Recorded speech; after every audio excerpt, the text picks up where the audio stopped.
come on, I hate this part. I really do. We're getting off to a I great really do. That's the one thing I really hate about the way it starts is immediately it flags my computer with a huge thing like, hey, a meeting started. Yeah. It's like I've got to try to fucking click it off. Yeah. Yep. Well, you know what, guys? This is Marked for Life pro wrestling show. I'm Jerry. This is it. I'm Jeff, man. Here we go, guys. We're flying off the cuff tonight. We're just having fun because oh my god, what a fun weekend of wrestling. This was just dynamite. Oh, I mean, excellent.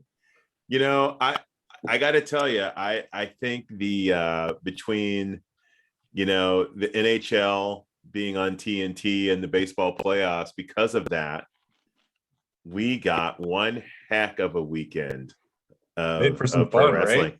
It made for a lot of fun, and you know what? I think it was fun for everybody. Like, I mean, obviously we're big AEW marks, but I feel like even for those folks who are, you know, pro wrestling mark, dude.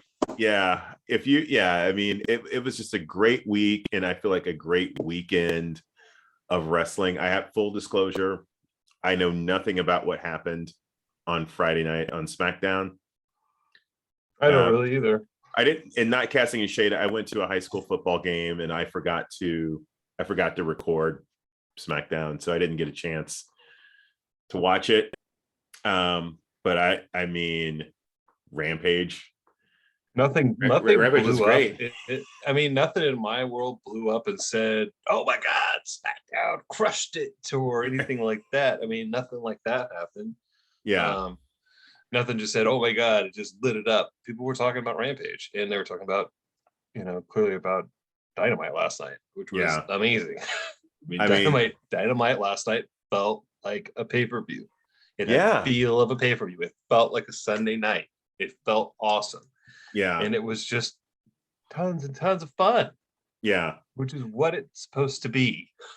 Right? I feel like what Tony is starting to do, I mean, he turned lemon into lemonade. Like, when you are a new company and a new show, I think having your night changed normally is could be catastrophic for your programming.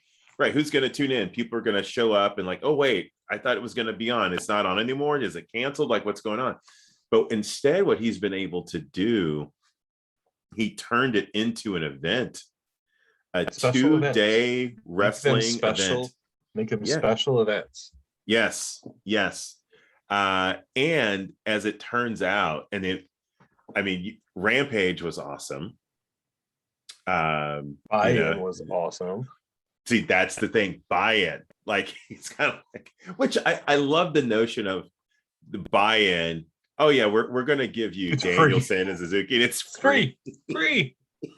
This one's on me. Okay, this one's on me.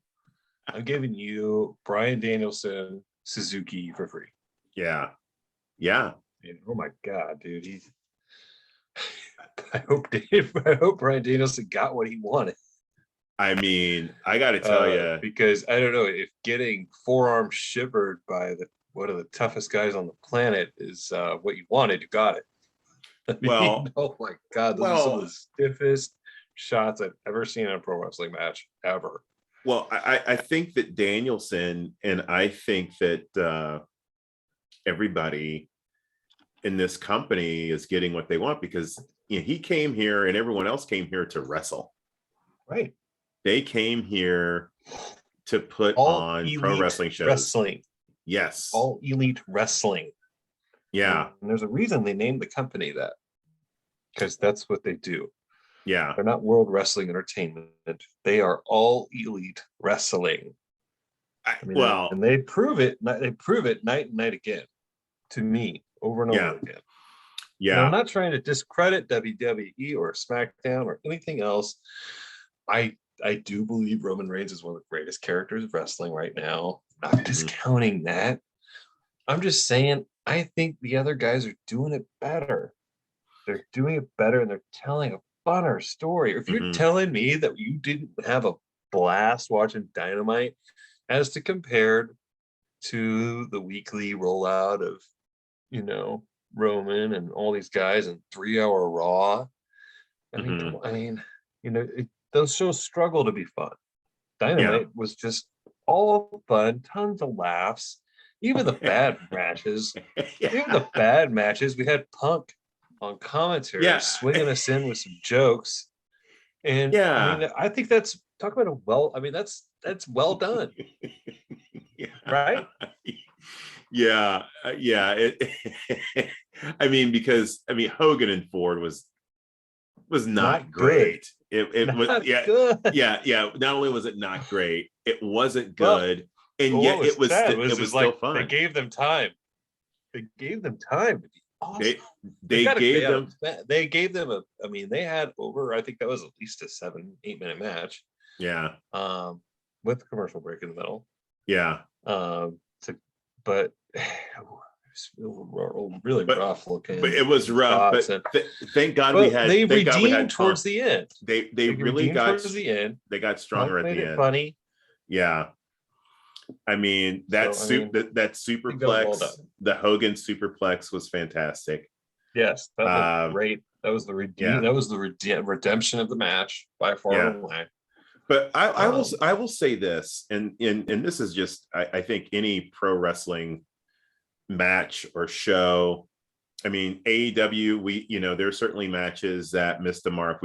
Certainly, there are certain moments missed, and you're going to see that all the time. You're going to see that in any show. And I think what I will say to those performers, regardless of the company that they're in, I still take my hat off to them, that despite the fact that they weren't on, they kept going. And so it's kind of like, if I'm taking my kind of AEW Mark hat off for a second and just say, you know what, they were professional.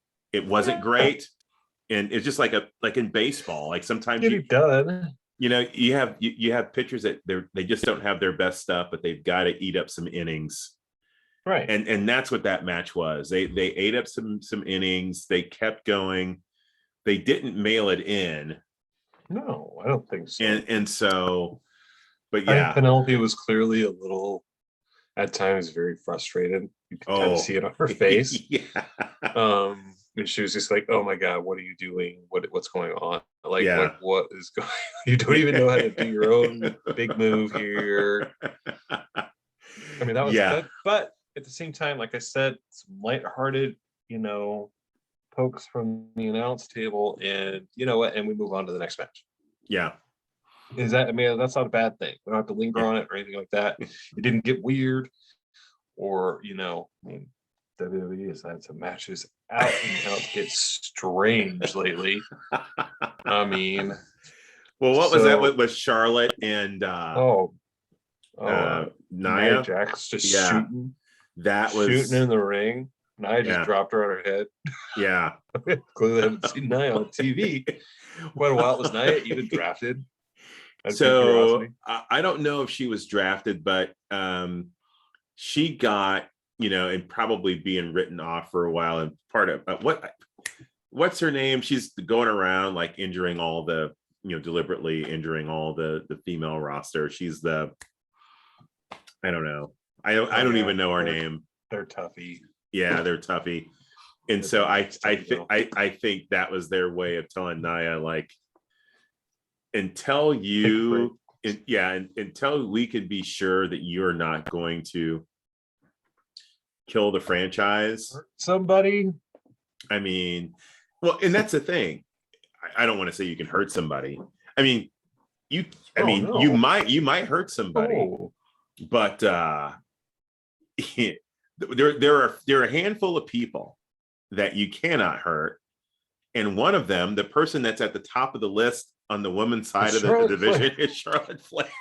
You can't do it. Charlotte Flair. You cannot hurt the 14-time women's champ. Can't hurt Bianca. Can't hurt Becky. She's the icon. She's an icon now. She's an icon of women's wrestling. So please don't hurt her. Yeah. But yeah, it was just so much fun. And I think we were talking about this last night. If for those of you watching the show, we watched, I almost said we watched the pay-per-view last night. It was not a pay-per-view last night. It felt like it. It felt like a Sunday night. It felt like a Sunday night. It felt like big matches. It felt like, all those things. We noticed that we were at a commercial break. Yeah. It was like, holy shit, if it wasn't for this commercial right now, we would feel that this felt like pay-per-view wrestling. And yeah. I would have paid for it. Yeah. The fans that paid for it. I would have absolutely have paid for it. I mean, look, the AEW fans who are showing up, they're having more fun. They're having more fun. Yes, they're rabid. And they're not being put on some weird show. It's kind of, I hate to say, I don't want to sound like I'm slamming WWE, but I feel like there's so much spectacle, there's so much build up and anticipation. I'm not just talking the big guys. Everybody's entrances take forever. There's so much spectacle. You don't actually get much wrestling. We were talking about the Queen's Crown last night. The match total time, added up pre-Smackdown, I think, was 5 minutes. 5 minutes of women's wrestling. And that's 4 different matches, 5 minutes. Think about that, what you just said. We just talked about how the Hogan and Ford match was underwhelming. That match, it was like a 7-8 minute match. That match had more time. Yes. Than all of those matches pre-Smackdown. The entire Queen's Crown tournament. Yeah. Yeah. So what does that say? What does that say about how AEW views the women's division compared to, the big dog, WWE? I'm not happy. Not happy with the number of matches, women's matches on TV with AEW. Right. I'm not going to say I'm cool with that either. Right. I will say this: WWE is putting on usually one more match a show in the women's division than AEW is, and but again, the matches are so short because a dinosaur is booking them. And some people are saying like it's not Johnny Ace's fault. It's still Vince and Bruce Pritchard making the game time decisions on almost everything. But I think it's the booking and everything has to, these 1 minute matches. What kind of story are you going to tell in 1 minute? Well, even though the tournament is underwhelming, what I will say for WWE is I believe that their headliners in the women's division are carrying Raw and SmackDown just as much as the men, if not more. I think more. Kind of like, as I said, kind of as it should be. Charlotte Flair is a bona fide wrestling star. Yeah, she is bona fide wrestling star. She is, she is the probably best woman to ever lace them up. Yeah, and that backs up not only in the ring, that backs up with her mic skills, that backs up with her charisma and her ability to have great matches with all kinds of different women. Smaller to larger to more, the more powerhouse types, the more technical types. So that speaks to her being how good she is. I think Becky, all the 4 horsewomen are kind of like all in that conversation. And I think we kind of forget they're the kind of the best thing going on WWE, excuse me. Going back about 5 years. They made event at WrestleMania. Yes. Yeah. You look at the 4, their top 4, and then you look at Roman, they're carrying products of the same system, by the way. Yeah. Yeah. Products of the same system, homegrown talent, technically for them. And this is again, why in the world has Vince not turned over the goddamn keys to Triple H yet? It's just one of those mind-boggling things that just doesn't make any sense. NXT had the best storytelling in wrestling for going on a few years. Yeah. Before AEW had a research, before AEW came about. I mean, and then these guys that were so built up in, I mean, characters built so well in NXT, they get to WWE and they die a terrible death.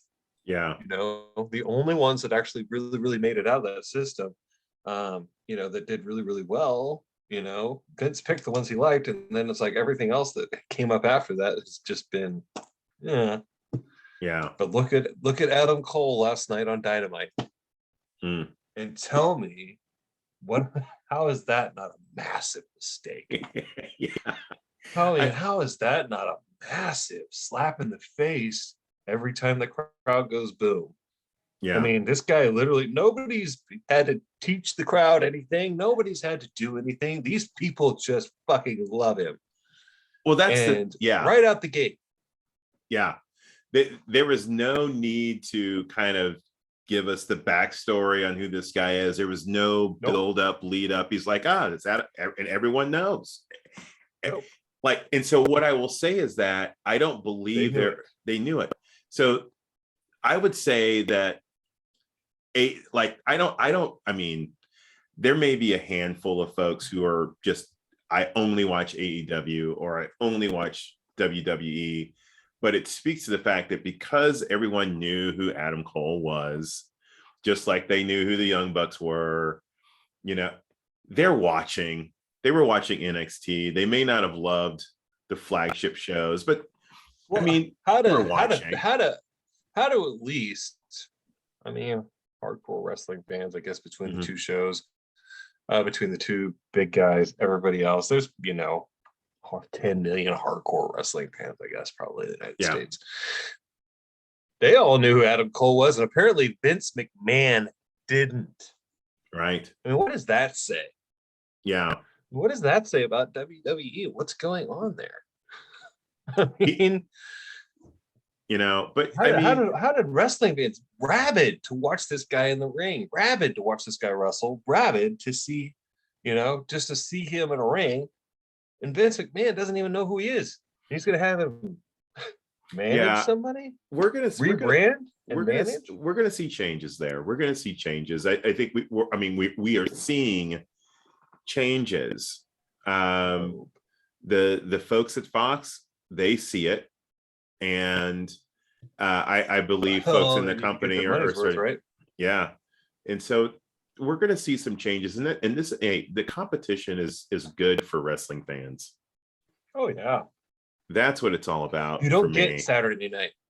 You don't get Dynamite being that awesome without them wanting to put the absolute pressure on WWE. I mean, you don't get that awesome show. Yeah. And what I love the posturing on both sides. I know I like for SmackDown, they're like, well, we have to give an extra half hour because we're on FS1. That's not a reason to give an extra half hour. You're giving an extra half hour. They wanted to go toe to toe with Dynamite or with Rampage and say, well, we're gonna beat you, you know? Yeah. And you know what? Win. You know, and here's the thing. I'm sure they won the ratings war. I mean, as they, you know, I mean, of course they will. But I ultimately don't think it matters. I don't feel like if WWE, if SmackDown outdrew Rampage in that 30-minute time slot, I mean, well, of course you did. I mean, you're the big show. You're the flagship. Yeah. You're supposed to be the juggernaut. You're supposed to, but at the end of the day, like for wrestling fans, and I don't know, I'm assuming, I think the show was Becky. Was it Becky and Sasha? Yeah. Which I would imagine that was a great match. If that's what you wanted to see, you got what you wanted. If you wanted to see CM Punk at the top of the hour, if you wanted to watch Bryan Danielson and Suzuki on buy-in, you got what you wanted. And I think that's what it's all about. And so what AEW is doing is it's giving folks an alternative. Like, I feel like do you remember Yeah, because you're a lot younger than I am, I think. But what music was like before the Seattle scene just kind of took over music? Yes. It was Funny MC enough, Hammer. we were talked about it just Yeah. on the way home today. Yeah. Yeah. We're driving home, and Smells Like Teen Spirit comes on, Mm-hmm. and me and Susie kind of talk about it, joke, and she said something, and we were like, no, he doesn't actually say Teen Spirit anywhere in the song. Right. And we're just talking about it. And after the song's kind of ending, I tell Kyler, I'm like, this song was massively important, even if you're not a grunge fan or a rock fan. The song basically said, just because it's different doesn't mean that everybody doesn't want to hear it or see it. Right. And that exploded, I think, opened doors for not only alternative music artists, but hip hop. I mean, it broke open, and it said that nothing has to fit into a mold in music. That was huge, I think. Yeah. And it was one of those things, and that's why I see like music just exploded in the early 90s. And it diverged into much more different things, and much more different things became mainstream. Yeah. And that's kind of what happened with wrestling at the end of the night. Yeah. All of a sudden you start to see that, like, okay, we don't have to follow the traditional things. This guy's a heel, this guy's a baby face, and that's it. And every now and then a guy that's baby face becomes a heel, and every now and then a heel becomes a baby face, and that's about it. No, it said that some of these guys live in the gray, and guess what? They're the coolest guys. Right. I mean, The Rock and Stone Cold basically said, like, you know what? I'm gonna do what I want to do. I don't care if it's heelish or it's face or it's baby face. I'm just gonna do it. Right. And don't get me wrong, we all know Steve Austin was at heart a baby face. Right. But he acted like a heel, and he went about it like a heel, and and he just kicked everybody's ass and spit in their face. Right. And then that's I mean, who else? I mean, who didn't want to kick your boss's ass? Right. I mean, who hasn't wanted to just Stone Cold stun the fuck out of your boss? He got to do it. Yeah. And it's one of those things that made for some of the best storytelling in wrestling history. Yeah. And Vince was a part of that, and he seems to have forgotten it completely. Maybe he took too many. He took too many Stone Cold stunners. Drink enough of your own Kool-Aid, right? Yeah, I mean, so your own Kool-Aid, you believe it. Yeah, so I think you're just so on top for so long, and like I said, he just loves the idea of big, giant, beefy slabs of meat with goofy gimmicks, slapping beef. Yeah. And he thinks that's what everybody wants to see. And no, that's not what they want to see. They want to see high-flying, high-impact matches. Why do you think people love watching Shawn Michaels and The Undertaker? Because they did it all. Yeah. They did it all. And that's what people want to see in wrestling, right? I mean, I think so anyway. Yeah. I mean, I think Vince is he's pre Smells Like Teen Spirit. Oh, and, for sure. And AEW is for sure. Is kind of that. We're the kind of that Seattle grunge explosion right now. I mean, just the fact that TK has to bring in to run his show, he has brought, then look at who he brought in. Got Jim Ross, got Tony Schiavone, the guys who are head of talent relations for the two hot Ed color guys or commentator guys for the two biggest shows during the Attitude Era. Yeah.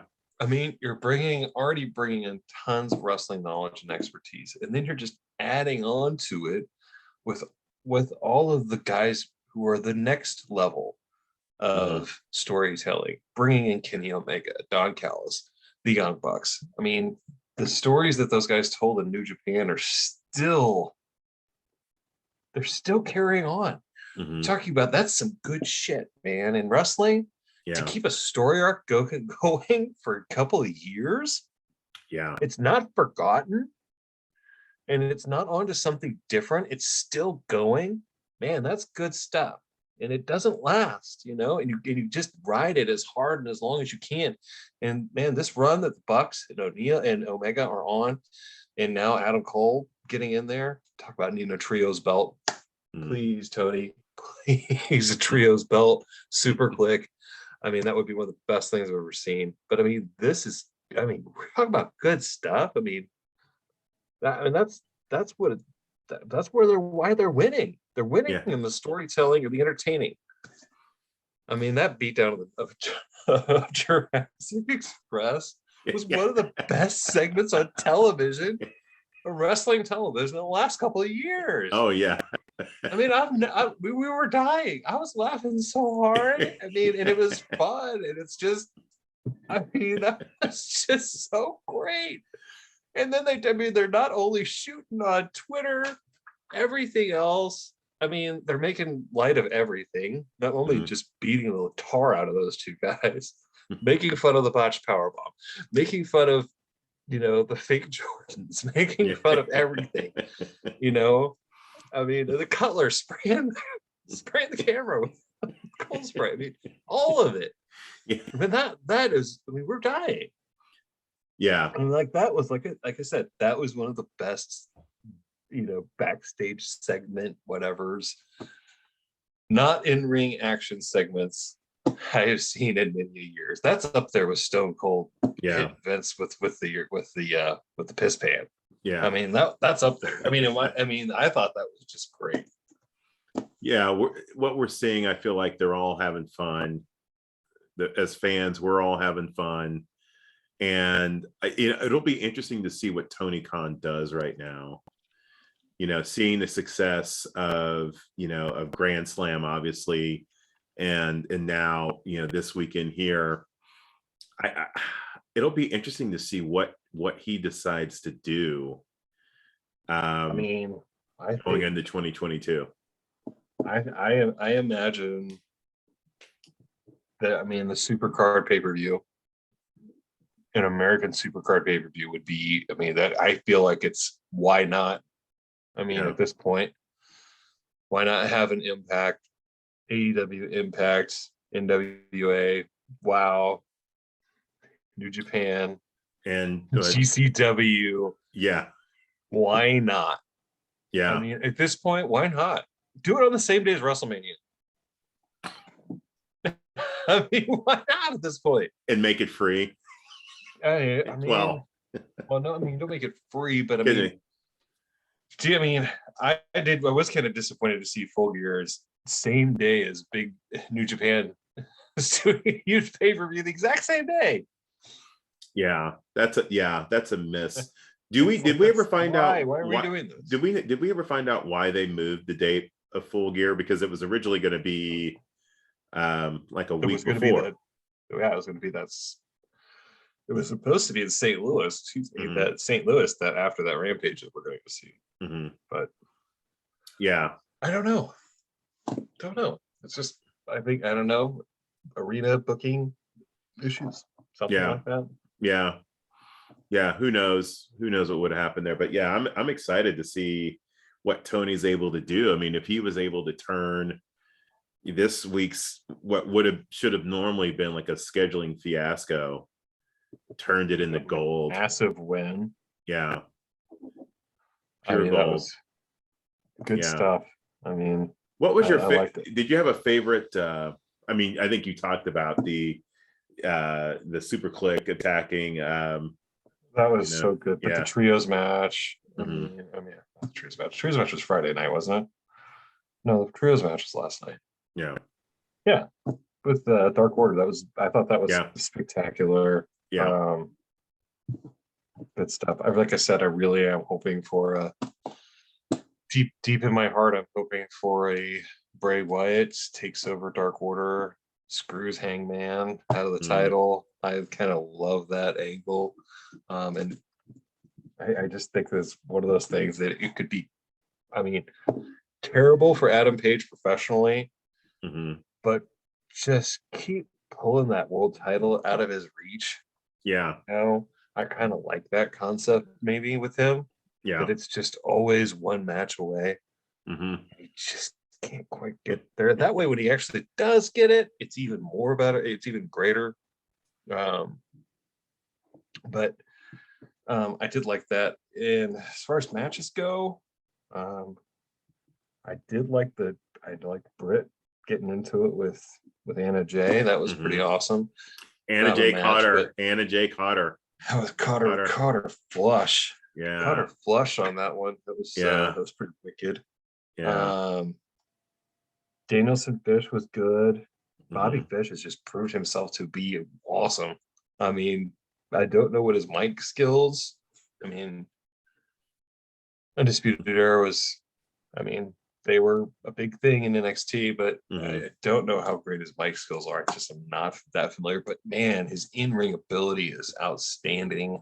He does it all. He's hit that big superplex, that big avalanche Falcon Arrow twice now. It's like, man, that is one of the coolest, one of the best looking wrestling moves going right now.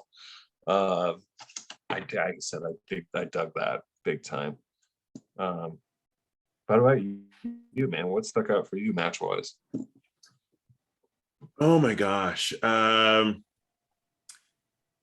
Lucha Brothers. Lucha Brothers losing their titles. Yeah. That was like, that wow. was pretty great. And that was lots of fun. I think I said it right before Punk said it too. I was like, that's FTR. Yeah. So FTR. And Punk's like, that's clearly FTR, right? Right. And I mean, that was fun. I mean, that's clearly FTR. Yeah. We all know that. But yeah, that match was really good. Yeah. Really, really good. And surprised that's Lucha Brothers' first loss in 2021. Yeah. And then of course the Danielson Suzuki match on buy-in was just for the weekend. Yeah. Just the gif that's going around of that forearm shiver that Suzuki gives him. It's just been going around the internet. Is just, I mean, wow. He just flat out clocks him. I mean, that is one of the hardest shots I've ever seen in a wrestling match. Yeah. Yeah. Those guys were going at it, man. But I mean, gotta admit, Danielson had a different look in his eye on Saturday night than almost I've ever seen. I mean, he looked almost maniacal. And which was, I love seeing this darker, little darker, meaner side of Bryan Danielson, the American Dragon. Yeah. And I mean, I want to see him get a little sadistic and, clearly pulling out a new finish, doing the heel hook for the submission was not something you see him do very often, but I like that he's really bringing the full grappling game. Yeah. I will showing that he's the best technical wrestler. Oh yeah. I will tell you what I did not enjoy. We've already talked about the Hogan Ford match. The thing I did not love the Adam Page promo. I didn't either. Not one of his best. It wasn't necessary.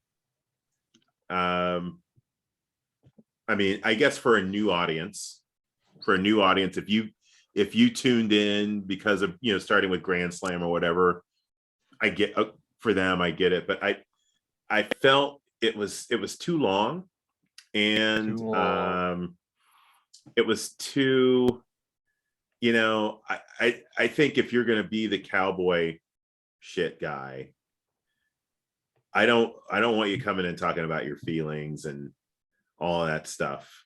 About how you can't win the big one and you lost confidence or something. No, I thought you were supposed to be the Hangman, the cowboy, the badass. Yeah, right. I don't want to hear about you losing confidence in yourself and you ain't got it. I mean, in the same way that Hogan and Ford were able to salvage their match at the end, I felt like he was able to find the pocket there toward the end of the promo. There towards the end. Yeah, I think so. But man, I thought I didn't think it was necessary, and I thought maybe, I don't know, it felt just poorly poorly executed. I don't know if it was poorly written, poorly executed. Didn't love it. Didn't love it for him. Like you said, I kind of felt forced. Yeah. If anything. And like I said, not necessary.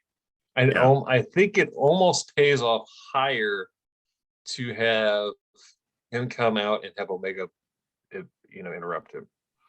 Yeah. Do something along those lines. Yeah. And just have Don and Kenny just humiliate him there for a couple minutes and then just him say F off cowboy shit. I mean that said, that to me sells more. Yeah. And does more for Adam Page. Yeah. Because again, we haven't seen him wrestle in a long time. And I gotta admit, wasn't super thrilled with the finish to the ladder match. Yeah. Yes, there were some badass moves hit, but I did not like the finish. I don't buy Jon Moxley, one of the toughest mofos in pro wrestling, just getting out punched and falling out of the ring. I don't buy it. I don't buy it from Adam Page because he's not known to be a striker. Moxley's turning heel, right?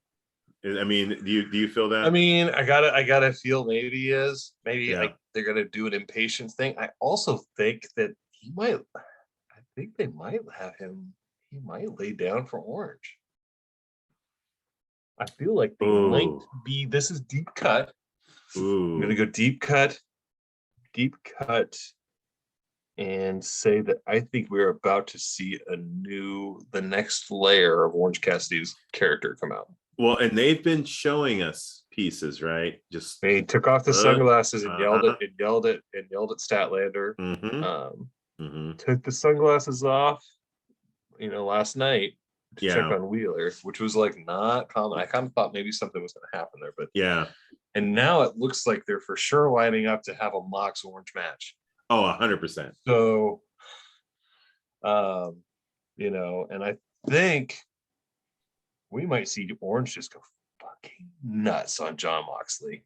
And don't quote me on it, and I would take it to the Vegas and put any money on it. But I think he might win, and I think they might be ready to peel off and show us like when he gets mad, this is what happens. Yeah. I think that would be super awesome. We do need to see. Clearly he is maybe one of the best workers in pro wrestling. Well, they're showing us some new. I want to see a level of intensity from him, and I think who better than Mox to bring that out, because Mox is just going to go crazy.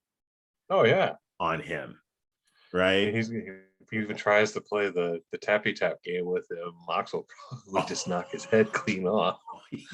Which might be just what pisses him off. And like I said, we peel back and see that deep layer of Orange that we haven't quite maybe seen yet. Well, what I will say then is this is some really great storytelling they're doing right now. But couple that with the fact that why do we just have a number one contender ladder match, and now we're having an eliminator number one contender tournament? And it's like sometimes I feel like there's just maybe it's a little scattered. Sometimes that is one thing it does bother me with AEW sometimes. So I know on the Moxley side, Moxley and Cassidy are going to probably end up both in the semifinals. Who's on the other side? On the other side, that's going to be Daniel. That'll be Danielson Archer for sure in the semifinal. Yeah, Archer, Eddie, and then Danielson, Dustin Rhodes. Rhodes. How the Natural is even in the title picture. I mean, he must be on like the hottest streak ever in Dark Elevation, because I don't think I've seen him on TV besides, playing around with Cody and vignettes. Just the face. Quite a while. He's a Rhodes. They're trying to promote the show. I guess so. Yeah. I mean, and so bully for that if that's what you're trying to do. So then, are you predicting then a Daniel in this tournament? Danielson Archer, which is gonna be if we look at the finals, if we look and then it's okay, those are the semifinals. You're predicting Archer Danielson on one side of the bracket, Moxley and Cassidy but on the other side. Orange Danielson in the final of that. People have been talking about wanting to see the Orange Cassidy Danielson match for a while. So I know I have, but I don't know. That's a big what if. Moxley's clearly a big star, and you do need to feed him a little bit. Yeah, he has been taking quite a few L's lately. I want to see Cassidy. I want to see Cassidy, kind of go to that next level. But man, a Mox Danielson final. Oh, come on. It'd be great, but I hate to say it. I've seen it before. We've seen it before. I've watched them wrestle in WWE. I don't know how many times. We've seen it before, but I've seen it again, of course. But like I said, I would really rather. I'm looking more forward to seeing Bryan Danielson wrestle people I have not seen him wrestle before. Yeah. So yes, watching him wrestle Lance Archer, awesome. I think that would be really, really fun. But if I'd say watching him wrestle Orange would be awesome too. Or watching, I can't remember who Orange has in his match, but I don't think he's going to lose it. Yeah, it's pretty clear it's set up for Mox and Orange to meet in their semifinal. But either way, I think we're gonna see we'll see a fun matchup come out. So Full Gear. So now I'm trying to do some calendaring. So Full Gear is the 13th. Okay. So we've got the St. Louis show, St. Louis Rampage, the week before on the 5th. Do we know when this tournament starts? Does the tournament start this week? It's on Rampage. Starts on Rampage this week. Okay. So we could be getting the finals in the St. Louis show. Well, it could be. It also could be that they have the finals at Full Gear, and the winner and the brother get to wrestle twice. So they have Hangman Omega earlier in the night, and then the finals earlier in the night, and then they wrestle again. Or I'm thinking maybe we might get the semifinals. The semifinals. Orange Cassidy Hobbs. It's Orange Cassidy Hobbs with Hook. Oh wow! See, with Hook in the corner, with Hook in the corner, anything's possible. I mean, wow! But I do see Orange winning. I don't see Hobbs going over Orange. Yeah, they're putting some energy around Orange right now. Yeah, Orange. It's going to be Orange and Mox in their semifinal. I just hope it's in St. Louis when we're there. Me too. That would be ideal.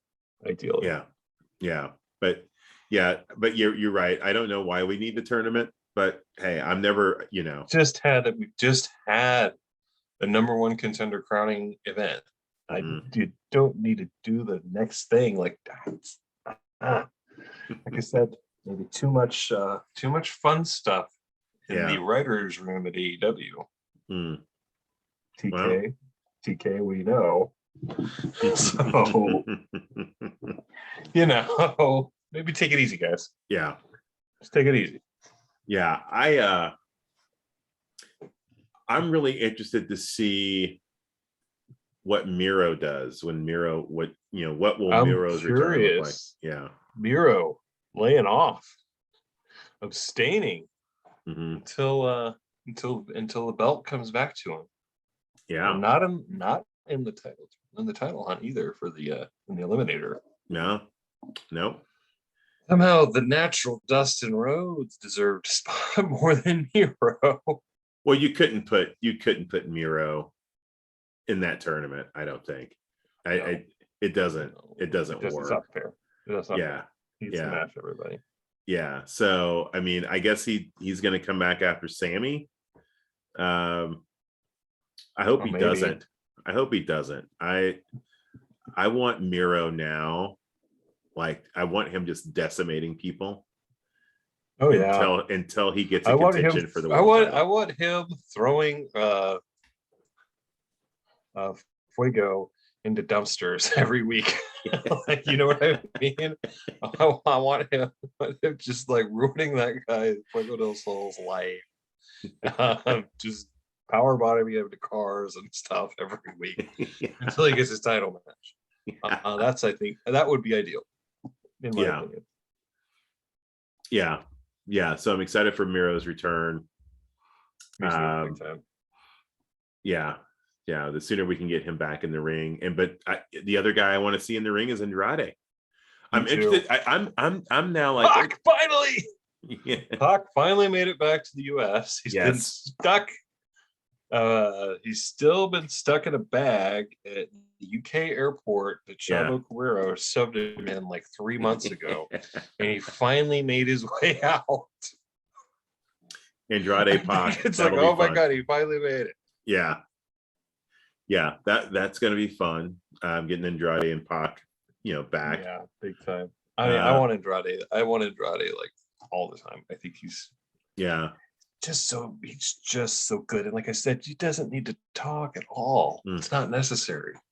We've made it all this time and we haven't mentioned Malachi Black. Oh, so good. Yeah. But I mean, Dante Martin just he's got it, man. He's clearly maybe one of the most talented young in-ring guys there is in pro wrestling. Yeah. Just has no mic skills whatsoever. And Leo Rush, I kind of like that they're clearly tepid. Going to be tepid partners at best, while Dante's brother's on the shelf. Which who knows? I don't even know what the status on that guy is. But I just would love to see him build the mic skills up, and your moves in the ring are incredible. How do you don't seem to have more ring charisma when your skill set is clearly so high? But he's just a kid. He's 20. I mean, I know he's so green. He's just so young. Yeah, he's so green. I kind of was hoping that clearly, big time charisma is just, it can't be taught. And some guys just have it and some guys don't. And the guys that don't, that you need to have it, you build them around mystique instead, right? Right. And I think he's kind of built a mystique already, that this guy is incredible in the ring. He's going to do really cool stuff. Now it's time to like get him some W's. Yeah. Because he has taken a lot of L's on TV. You get a lot of wins in the pad department on Elevation and whatnot, but no, he needs to get wins on TV. Yeah. And I would really like to see him win on television very soon. But I think that nod from Malachi was huge. Yeah, it'll be interesting to see. Is that Malachi showing some humanity, by the way? No, I do not. No, I just respect. Yes, I think it's respect. I think it's that's something to add as a footnote. I think this is the beginning of a story, a subplot that AEW will be able to come back to at some point. If Malachi begins to assemble something, I have a feel those two paths are going to cross, and it's going to be a while, I believe, before their paths cross again. But I think that nod is kind of because what we're seeing is that Dante, he's very impressionable. That he's letting Leo Rush just kind of come in and kind of take over for him. I feel like Malachi Black is kind of like, oh, I might be able to, I don't know. There's something there. I don't know how they want to develop it, but I think they're going to be able to come back to that. So, and now we get full circle to Malachi, Cody. God, I mean, this whole Rocky 3 thing they're doing with Cody. I mean, it's like basically they're taking the story of Rocky 3 and they're making Malachi Black at the Clubber Lang. And Arn is basically the Apollo Creed. Well, he's part Mickey. He's part Mickey, part Apollo, all in the one. Yeah. It's that whole training montage. You know, it's like, oh God. But I love Crazy Arn. I mean, I told you before we started watching the show last night, I'm like, the thing I do not want to see is Malachi Black and Cody Rhodes again. And damn it, if we don't get that again, I'm like, come on. Third time. Third time's a charm, buddy. Yeah. Third time. They're gonna have a good match this time, I promise. So actually, I don't think that any of this is Malachi's fault. Like I said, the terrible work in the other match was Cody. Mm-hmm. Cody missed that kick. Cody missed a bunch of stuff. It was the fans called him out. It was, I mean, yeah, they're gonna call you Mr. Hollywood when you're making a television show, and then you come and wrestle, and you don't wrestle well. Yeah, it's gonna get you heat. I mean, right? I mean, if we're there, are we booing Cody Rhodes? Oh, I am. Probably. Oh, 100%. Probably, yeah. Probably gonna boo it. Yeah. I mean, like I said, I think Cody has always been his best as a heel anyway. Yeah. But he was so over. I mean, I get it. He was so over when, when he had the TNT title, beyond over as a baby face. Mm-hmm.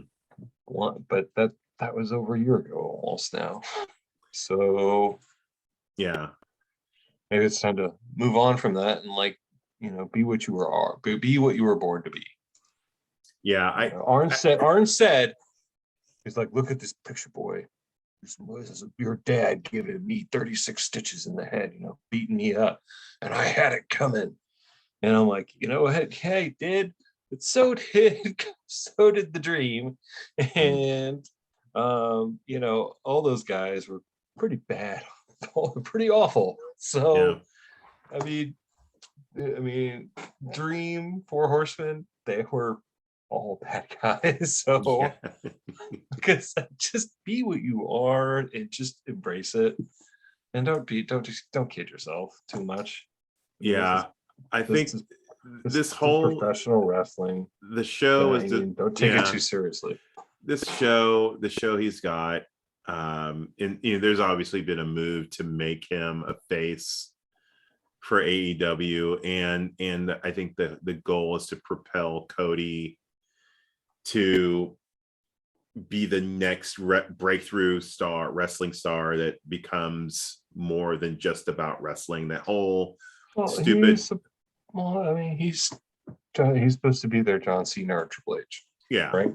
I mean, the whole thing with bringing Rosario Dawson out and that thing they did a month and a half ago on, I think it may have been on Dynamite. They're all trying to make him out to be this big thing. And what's happened is Malachi Black is over. And it changes the dynamic of what they were wanting to do. So what I will say is that I believe that Cody, to his credit, and Arn and whoever else is writing this stuff, I think they're recognizing like, oh man, like this was not what we thought was going to happen. We now have to figure out. So now they're kind of in this lane where they're trying to see, can we put Cody over and he beats Malachi Black, and what does that do for Malachi? What does that do for him? Or do we just turn him heel and just, I think they're trying to kind of kind of play both sides against the middle right now to well, figure out what to do with it. I feel like they kind of painted themselves into a corner, because now this will be the third time they've wrestled. Malachi Black is still undefeated. Are you gonna have Cody be the person who beats him now? I mean, and then have a guy that's not over be the one who breaks that streak. I mean, this is the company that says wins and losses really matter. The fans aren't going to take that well. The fans will not take that. No, they're not. They're not going to take. They're not going to take a not over heat getting Cody Rhodes being the first guy that beats Malachi Black. No. And I think that's also a disservice to Malachi Black's character as well. 100%. I think the only way to do this is, sadly, we're gonna have a Rhodes ending. We're going to have a Rhodes ending to this match. We're going to have something goofy happen. A referee's going to get knocked out. We're going to get, a classic not clean finish on a 3 on what's supposed to be a rubber match. This is supposed to be end it, right? And it's not going to be clean. And it's going to probably tarnish both of them in some way. I hate to say that, but I could be completely wrong. That's what the fun of this is, right? This is what sucks when you are one of the bosses at the company, because somebody's gotta lose. If he wasn't one of the bosses of the company after that last match, it's clear. I don't know what the ratings are. I mean, I guess the show is good, like you said, but I haven't watched it. You do get some cool insight on some cool moments. You get some really good behind the scenes stuff that. I mean, it's not all their stupid family drama. They actually do get some cool behind the scenes AEW stuff, which I think is kind of makes it worth watching. But you also do get the dumb stuff. And God, his sister is beyond annoying. I'm just thinking that he's to not be on anything ever. Yeah, he's probably just more interesting right now outside the ring than inside the ring. Definitely. And I think that honestly, the way I would do it, I would, if I'm Malachi, I think I would write it to where he just decimates him, and then there's a whole thing, maybe crazy Arn, but this thing needs to end. And that's the thing, like with the Rhodes ending, I don't want to see that. What I would love to see is just a complete decimation of Cody Rhodes, just to end all conversation about this. You're back. I mean, don't get me wrong. John Cena came back from being absolutely decimated by Brock Lesnar.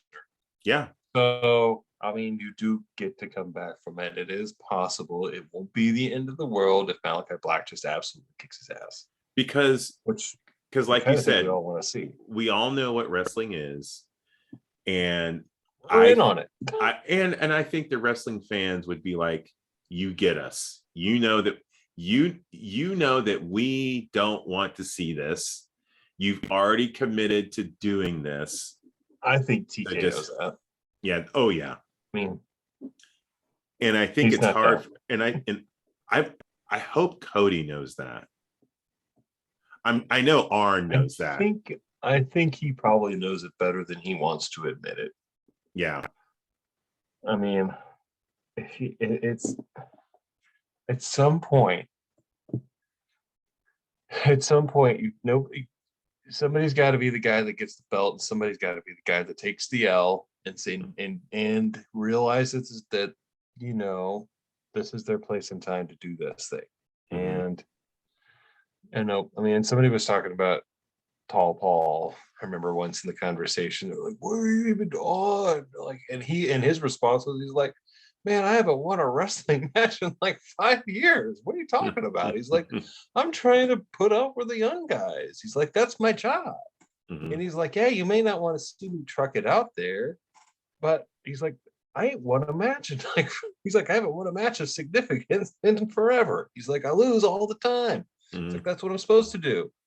And it's sooner or later, you kind of realize that, after you kind of had your big runs in life and all these things, that, it's going to be time for you to take some L's, and because it's what's best for everybody.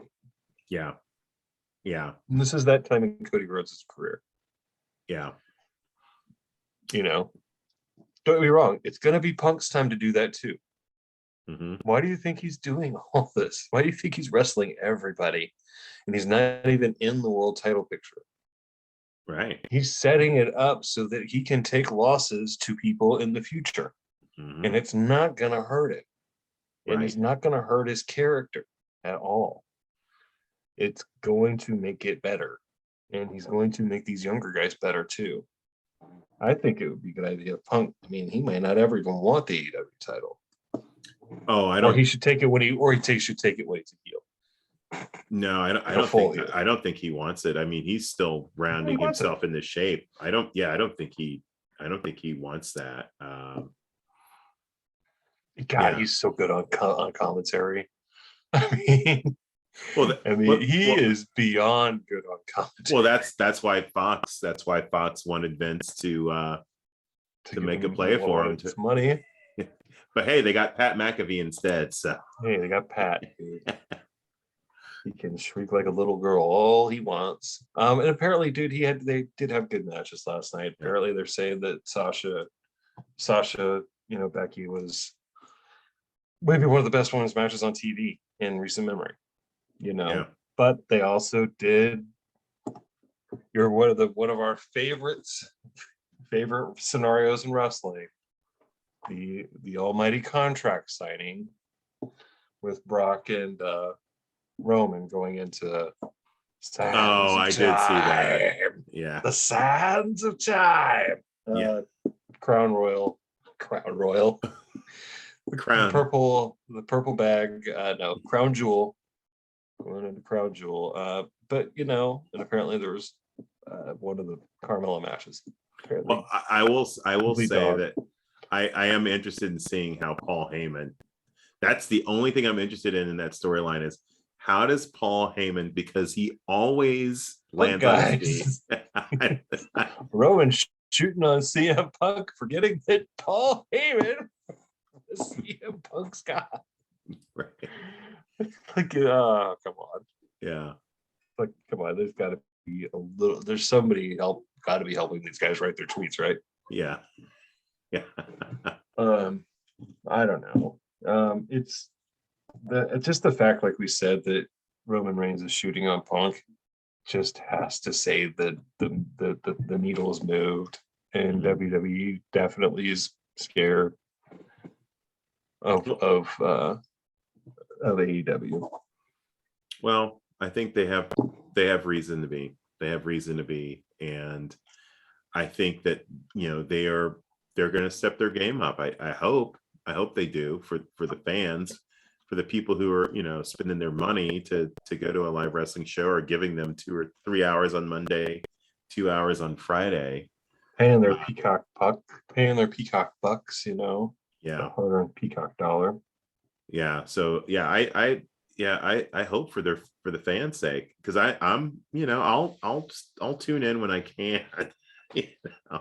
Right. But I only have a limited budget of time that I can watch wrestling, which is why AEW is my 3-hour Raw. Mm-hmm.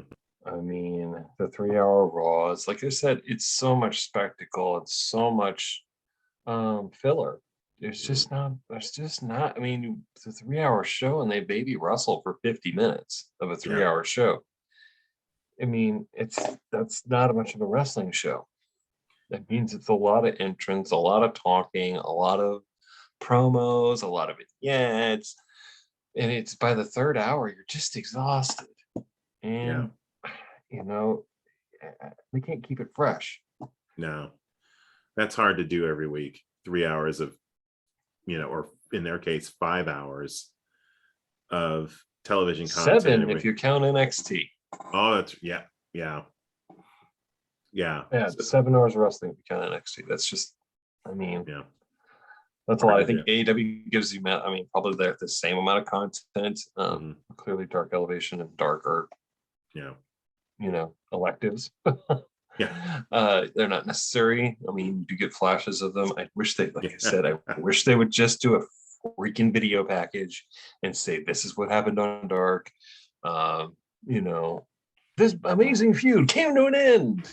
You should check it out. I mean, nobody watched Max Caster, Brian Pillman, because they didn't even know it was happening. Right. Even though it was this crazy awesome feud that MJF got to finish.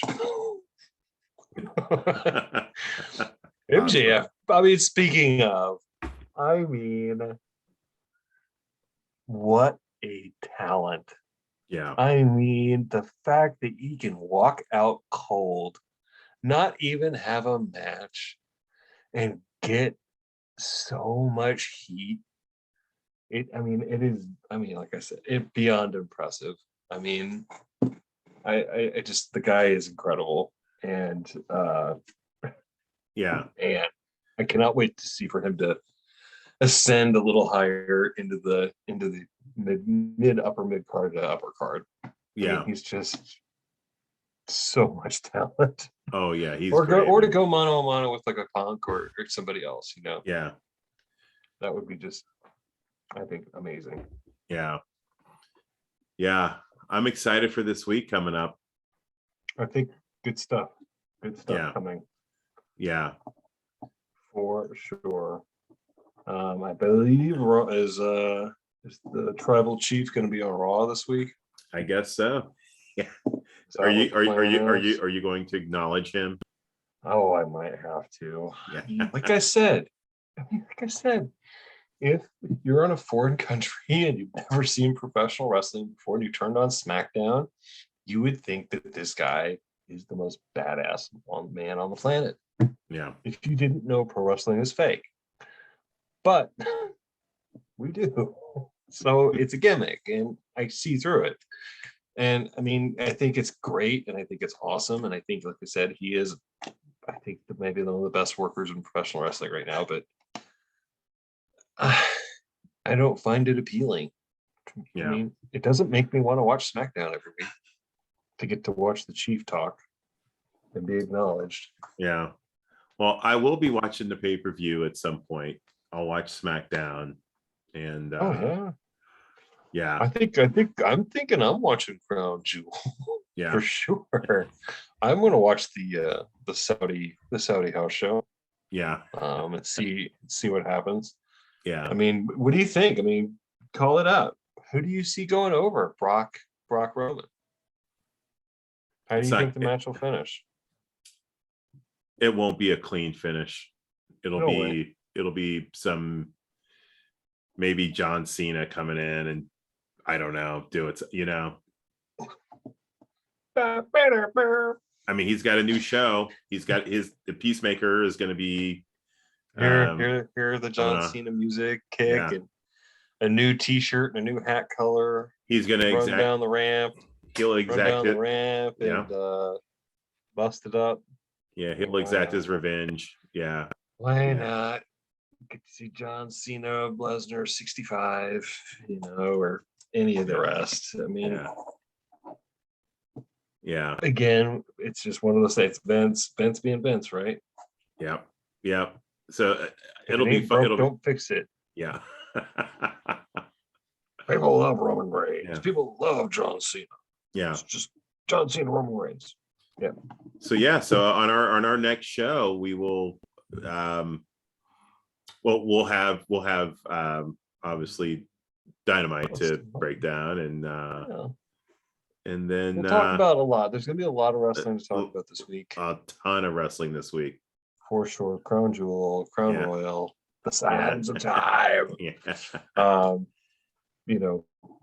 curious, like I said, I always feel like these Saudi shows are very built up, and then it's just a house show. So I'm very, very, very curious and see what they're giving us.